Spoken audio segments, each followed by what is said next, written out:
Hey everybody, welcome back to Cure for the Common Game. Today we're gonna talk about Baral. Had an absolute blast at the pre-release. Hope y'all watched the video of my opening. I didn't get anything absolutely phenomenal, but I got a lot of pretty decent stuff.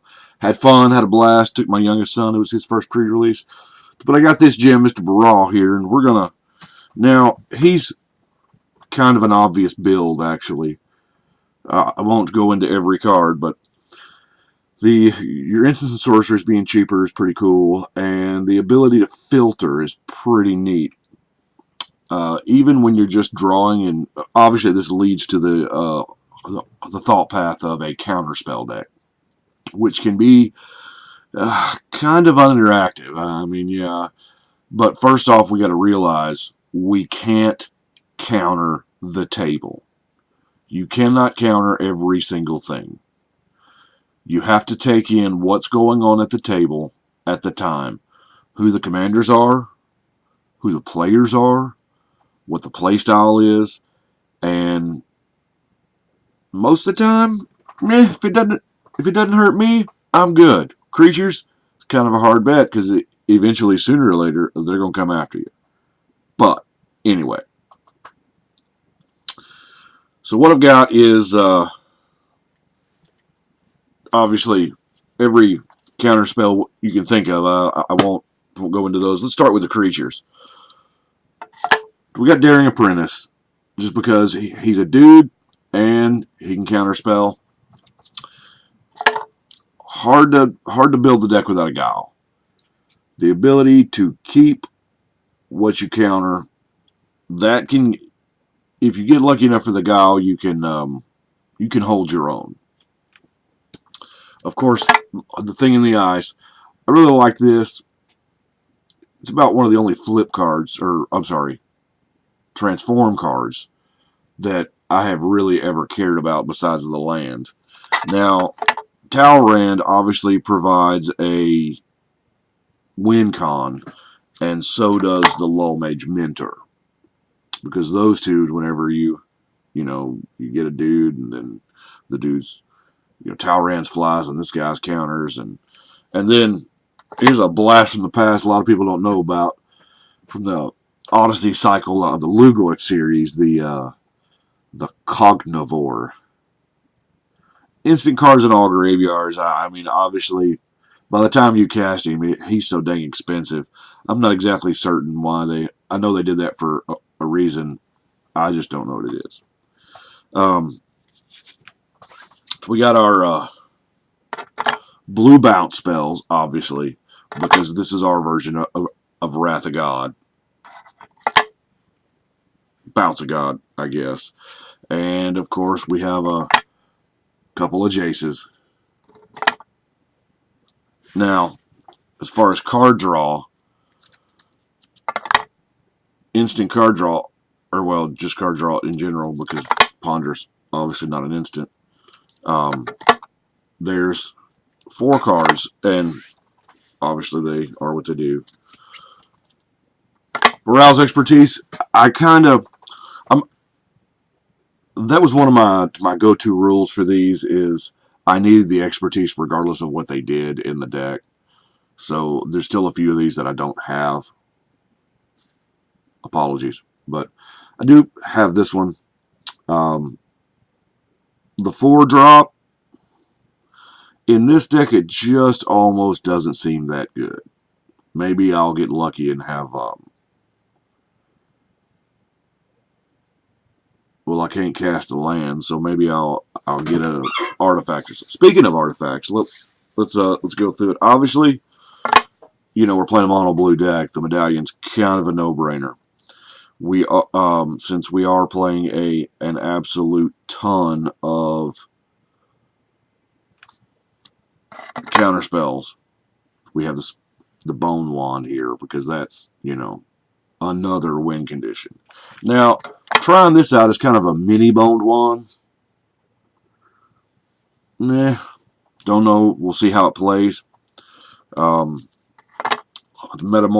just because it's good and we're in color and good artifacts are out there. Isochron Scepter.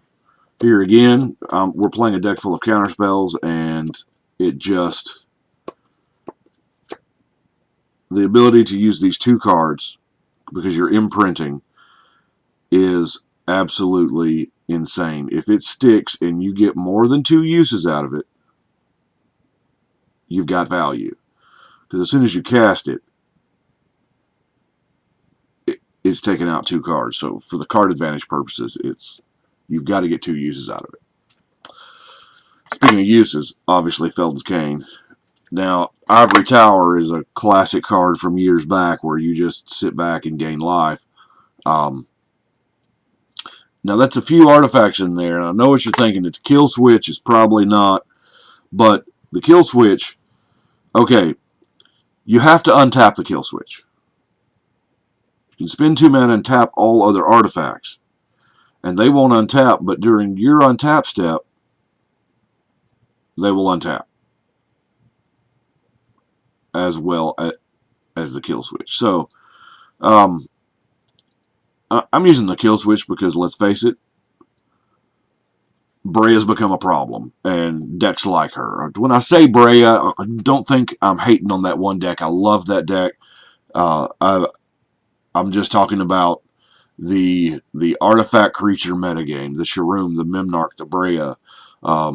So many decks crutch so heavily on artifacts that once you cut them out, their legs are gone. And kill switch is one of a few good ways to do it. Since we're going back to the old school here, we'll do a 1-card combo with Mana Short. Mana Short, this one from the first Magic sets. By the way, you're going to want to Mana Short them during their upkeep.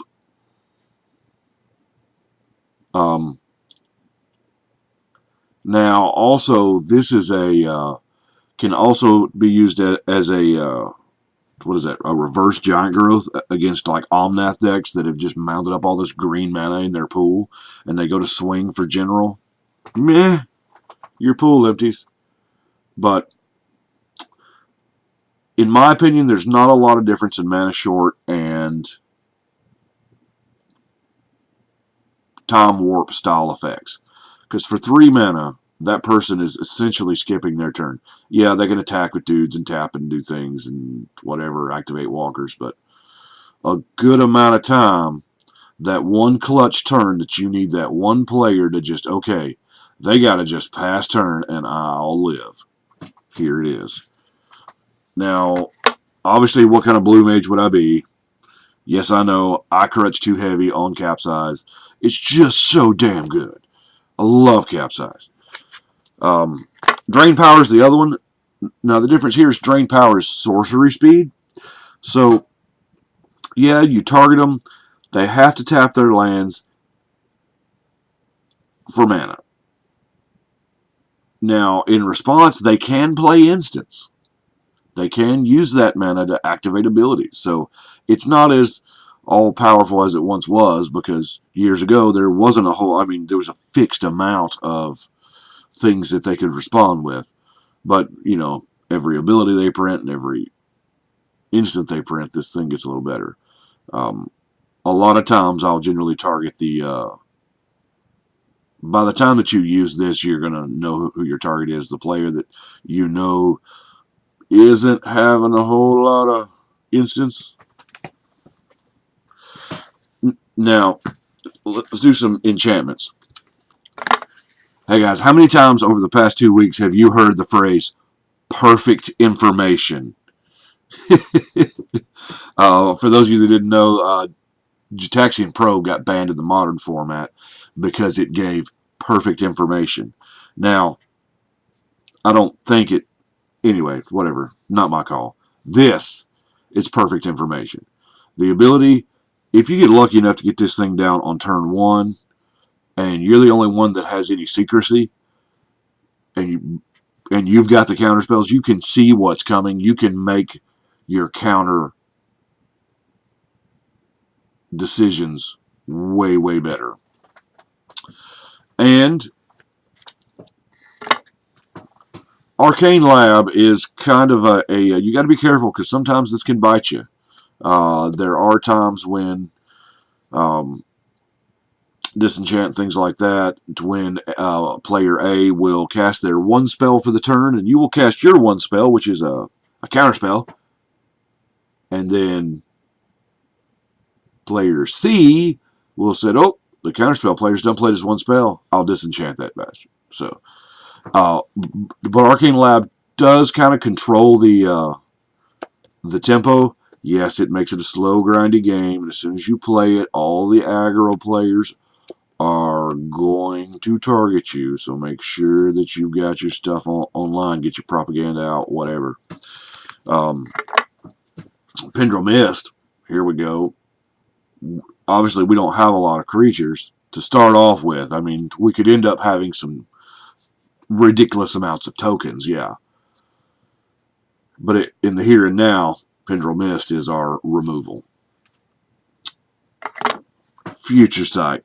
I realize Future Sight may not be the greatest card ever, but it's a personal favorite of mine. It gives you access to another card in hand, essentially. And if you can play that card, I will always play the land off the top of my library with Future Sight rather than the land in my hand. It's just so that I can see draw more cards. And now there are a lot of cards that help with, obviously, the Future Sight, your brainstorm and your ponder and things like that. Also, that's why I run the sack lands in a monocolor deck. Future Sight, I know I run them for various reasons, but it's thinning, which is really good. It increases the quality of your draws, but nothing's worse than you play in the Future Sight and you play the card, and then you flip up a land, and you're like, "Oh, cool! I'm gonna play my land for the turn off top of my deck," and then you flip up another land. Those are sad times. So that's why you just crack your Evolving Wilds. Now, sometimes you may have to crack the Evolving Wilds early if you need it, but Future Sight makes Evolving Wilds good on turn 2 and good on turn 20. Same thing with Terramorphic. Talera West is a land tutor and a shuffle effect. Halimar Depths is also a card filtering mechanic. I mean, the rest of these lands are, as I said, I won't do the basics, but the rest of them are pretty standard stuff. Love the Blighted Cataract because you just can't go wrong with that stuff. I mean, it's an uncounterable card draw. I like Magosi.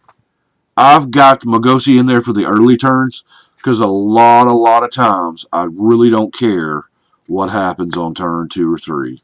If I get this early enough and it's before people are doing things, I can, here again, turn 20 is worth more than turn 2. Now, this is one that I have in there just for each instant sorcery in your graveyard. We are mono blue, but I'm not above playing with some zombies because this is just can get ridiculous in a hurry. Now, let's we'll go through the counter spells as I call them. Obviously, we have Hinder. I'm actually counting the Disruptive Student as a counter. Hesitation, a good enchantment counter. A lot of these are just, I mean, they're pretty standard. Y'all have seen them a million times. Here's a Fairy Trickery for those new folks out there that don't know about it. It's essentially just an exile. Got to have that desertion.